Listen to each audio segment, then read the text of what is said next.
Good morning everyone. हम आपको welcome to Nalanda ITC। हम आपको आज ड्राइंग में प्रोजेक्शन चैप्टर के बारे में बताने जा रहे हैं कि प्रोजेक्शन बनता कैसे है। उसे हमें एक ऑब्जेक्ट को थर्ड एंगल व्यू में निकालना रहता है। पहले हम प्रोजेक्शन को थर्ड एंगल व्यू तोड़ने का नियम बताते हैं। इसका पहला नियम है, ऊपर से देखने वाला दृश्य ऊपर बनेगा, नीचे से दिखने वाला दृश्य नीचे बनेगा। अगर साइड बाईं ओर से देखते हैं तो बाईं ओर बनेगी, अगर साइड हम दाईं ओर से देखते हैं तो दाईं ओर बनेगी। हम ये थर्ड एंगल का ये चार परिभाषा समझ गए। तो हम अभी बताएं आपको 4 पॉइंट, वो हमें सबसे पहले ध्यान में रखनी होगी जो थर्ड एंगल व्यू निकालने के लिए 4 पॉइंट बताना है। तो ये एक ऑब्जेक्ट है, इसको कहीं से हम इंडिकेट करते हैं। एफ का मतलब होता है फ्रंट, एस का मतलब होता है साइड, पी या टी का मतलब होता है प्लान या टॉप। फ्रंट को हम ई के नाम से, एलिवेशन के नाम से जाने जाते हैं। ई फ्रंट को हम एफ या ई के नाम से जानते हैं, फ्रंट या एलिवेशन।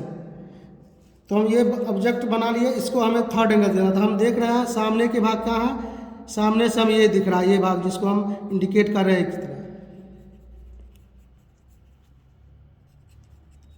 हम तीन भाग व्यू निकालना, तीनों को अलग अलग डिनोट कर दिया है। अब हमें व्यू कैसे निकालना है, हम एक स्केल के साथ, यहाँ हमें निकालनी है सेट स्क्वायर की सहायता से, लेकिन मेरे पास अभी सेट स्क्वायर नहीं है तो इसको स्केल के माध्यम से भी निकालते हैं। पहले हम एक XY लाइन खींचेंगे,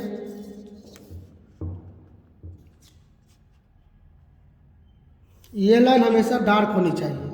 इसके बाद हमें 5 या 10 का दोनों बिंदु पर लेना है। हम इसमें यहाँ 10 का पॉइंट लेके चलते हैं।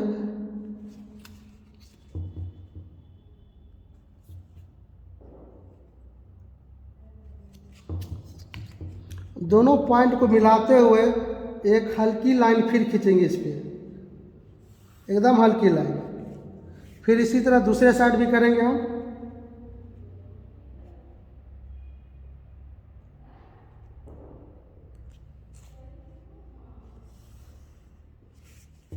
फिर इसी तरह अब ये x1 हो गई, ये y1 हो गई। फिर इसी तरह हम इस साइड में y वाली लाइन पर भी करेंगे।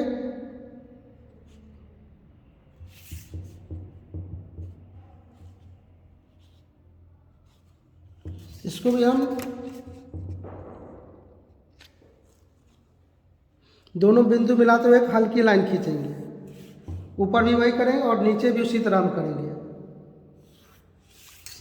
अब बन गया। अब हमें देख रहा है क्या, फ्रंट व्यू का हम अभी सूत्र में बताया है, ऊपर से दिखने वाला दृश्य ऊपर बनेगा, नीचे से दिखने वाला दृश्य नीचे बनेगा। तो मेरा फ्रंट व्यू कौन है, ये हम यहाँ से देख रहे हैं। यहाँ ऑब्जेक्ट पर आप लोग ध्यान दीजिए, ऑब्जेक्ट मेरा ये है। हाँ, तो ये मेरा फ्रंट व्यू, सामने से ये भाग व्यू दिख रहा है। हमें ये लेनी है, इसमें क्या है 40 है, तो हम ऊपर लंबाई क्या है, ऊंचाई 20 है। तो हम इस पर स्केल की सहायता से 14 पर हम लिए, 14 से 2 होगा 16 पे, इसको हम डार्क कर देंगे 16 पे। फिर इसी तरह लंबाई क्या 40 है, इसको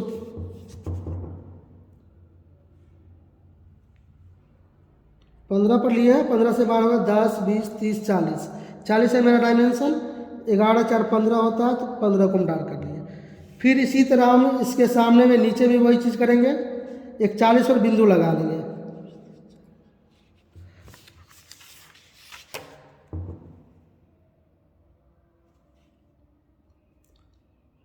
फिर ऊपर से हम इस बिंदु जहाँ मिला वहाँ पर सीधी लाइन खींच के मिला देंगे।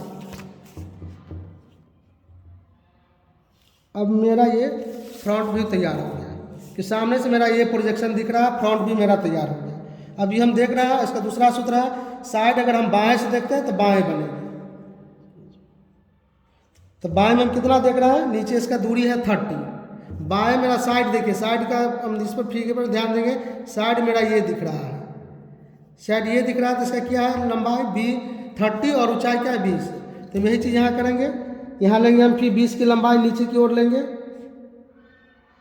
11 पर लिए तो 20 हो गया 13 पर, तो इसको डार्क कर लिए। फिर इधर मेरी उसकी लंबाई क्या है 30 है, इसको हम 30 पर फिर मिलाएंगे। हम 16 से लिए हैं तो 10, 20, 30, 30 हो गया, 19 पे हो गया। फिर यही चीज़ हम नीचे भी करेंगे, 10 20 30।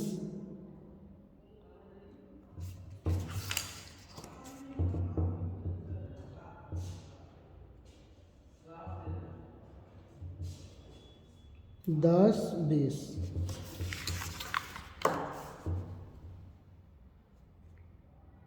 इस तरह बिंदु मिलाने से होता है क्या, मेरा डायमेंशन कहीं से नहीं गलत होता है। इसका मतलब उसको हम चेक कर लेंगे।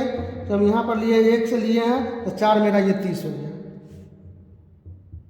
इस तरह बिंदु मिलाने से होता है क्या, मेरा ऑब्जेक्ट सही बनता है। अब हम फ्रंट और साइड बना लिए। अब हमें क्या बनाना है, टॉप व्यू बनाना। टॉप व्यू कहाँ से भी सूत्र में बताए थे, ऊपर का दृश्य ऊपर बनता है। किस एंगल में, थर्ड एंगल व्यू के बारे में भी बात कर रहे हैं।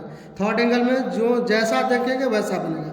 ऊपर का दृश्य अब ये देख रहे हैं हम, ऊपर से हमें ये दिख रहा है तो हम ऊपर ये बनाएंगे। तो इसकी लंबाई चौड़ाई क्या है, ये 30 है और 40 है। वो फ्रंट की जैसा बनता है ऊपर में, जितना फ्रंट की लंबाई और चौड़ाई होती है। तो हम यहाँ क्या देखें, फिर ऊपर वाली लाइन पर लेंगे। इसकी हाइट क्या है, 30। 11 पर से मिला रहे हैं तो 10 20 8 पर जाके मेरा मिला। फिर उसी तरह हम इधर कितना लेंगे, 40। तो 8 से 40 और 4 क्या होगा, 10 20 30 40 12 पर आया मेरा। तो 8 से लाइन को, इस लाइन को डार्क कर लेंगे। फिर पुनः दूसरे साइड भी यही चीज़ करेंगे हम, 10 20 30 40 12 पर बिंदु मिला लेंगे। फिर दोनों बिंदु को मिलाते हुए हमें खींच लेनी है लाइन।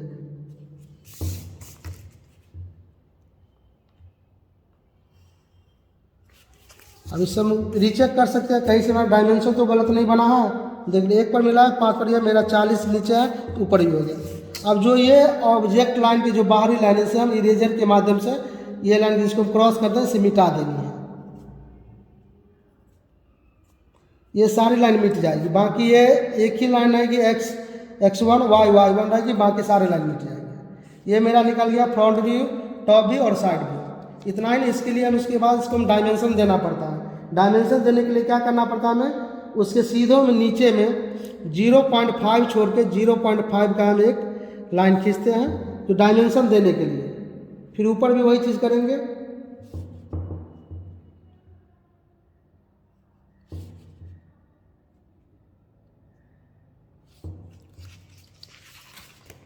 इसके एकदम समानांतर क्रम में इसको, तो इसके समानांतर हम पैरेलल एक डायमेंशन लाइन खींचेंगे जिसमें हमें इंडिकेट करनी है इसकी दूरी। फिर बगल में भी यही हम प्रोसेस करेंगे, जो ऊपर की ओर खींचने के लिए 0.5 छोड़ देंगे, 0.5 लेंगे।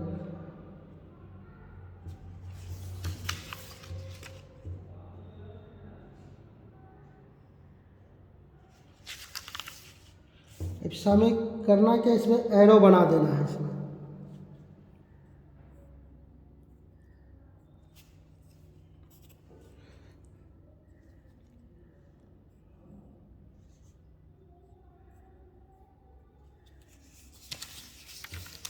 एरो के ऊपर लिखना है, इसकी लंबाई क्या है 40। तो हम एरो के ऊपर में 40 लिखना है। इसकी लंबाई क्या है 30। एरो के ऊपर में हमें 30 लिखना है। और हाइट में क्या है 20 है, इसके ऊपर में हमें 20 लिखनी है।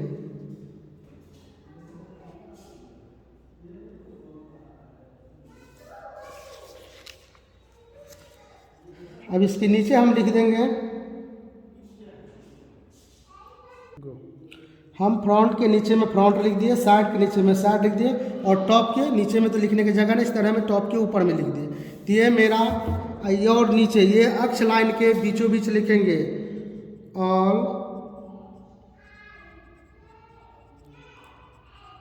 All dimension in RMM। ये हमें बीचों बीच लाइन के बीचों बीच लिखना है, जो हम अक्ष लाइन बांटे हुए हैं उसके बीचों बीच लिखना ऑल डायमेंशन इन RMM। ये मेरा थर्ड एंगल व्यू है। इसके लिए हमें क्या करना होगा, यहाँ एक हमें सिंबल बनाना पड़ता है। थर्ड एंगल का एक व्यू सिंबल आता है, वो हमें यहाँ बनाना पड़ता है।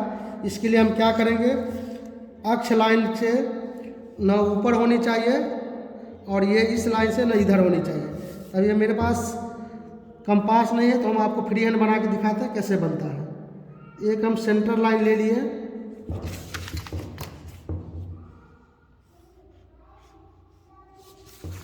सेंटर लाइन को हम डिवाइड कर देते हैं। इसमें एक सर्किल बनाएंगे, छोटा सर्किल बनाए, एक बड़ा सर्किल हम बना दिए। इसी के बराबर एक छोटा सर्किल के बराबर, अगर छोटा सर्किल यहाँ से यहाँ की दूरी अगर 10 है तो ये लाइन यहाँ से यहाँ 10 होनी चाहिए। बड़ा सर्किल यहाँ से दूरी यहाँ की अगर 20 है तो हमें अगले जो बनाना है इसके आगे वो हम 20 लेंगे और हमें इस तरह मिला देनी है इसको।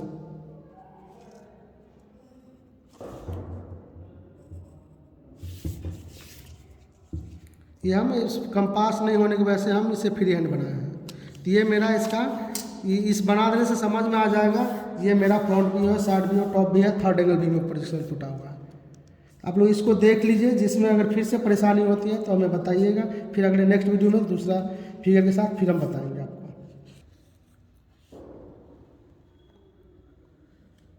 पेंसिल नहीं से मिटा इरेज कर दीजिए साहब। सिंबल जो भी फालतू लाइनें खींची हुई है, मेरे पास अभी इरेजर नहीं है, इस चलते हम नहीं मिटा रहे हैं। आप ये जितने फालतू लाइन पर हम कट का निशान कर दे सारी लाइनें आप लोग मिटा देंगे। सिर्फ जितने पर हम कट के निशान लगाए हुए हैं वही लाइनें मिटाने, बाकी कोई लाइन नहीं मिटानी आपको। और इसमें अगर किसी तरह का कोई समझने में दिक्कत होगा तो हमें चैट में बताइएगा जो क्या नहीं समझ। फिर नेक्स्ट वीडियो में अच्छे से फिर आपके पास सारी व्यवस्था के साथ आपको हम बताएंगे।